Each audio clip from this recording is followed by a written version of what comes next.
बार्शी तालुक्यामध्ये वादळी वाऱ्यासह तुफान पाऊस होतोय आणि या पावसामुळे शेती पिकाचं मोठ्या प्रमाणात नुकसान झालंय। बार्शी शहर तालुक्याला वादळी पावसानं झोडपून काढलंय। तालुक्यामध्ये सातत्यानं पाऊस होतोय आणि त्यामुळे खरीप पिकांचं अतोनात नुकसान झालंय।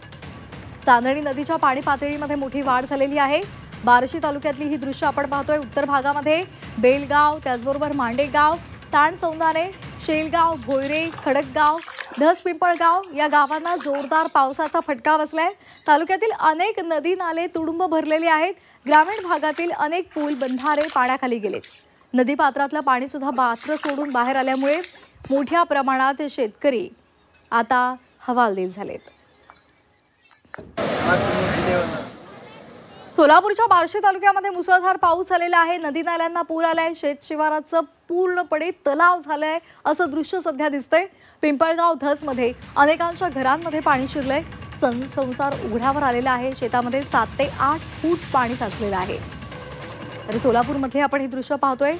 वाहनं सुद्धा या पाण्यामध्ये बुडलेली आहेत आणि घरांमध्ये पाणी शिरलंय। अनेकांचं संसारोपयोगी साहित्य नष्ट झालेलं आहे, उद्ध्वस्त झालेलं आहे आणि संपूर्ण संसार त्यांचा उघड्यावर आलाय।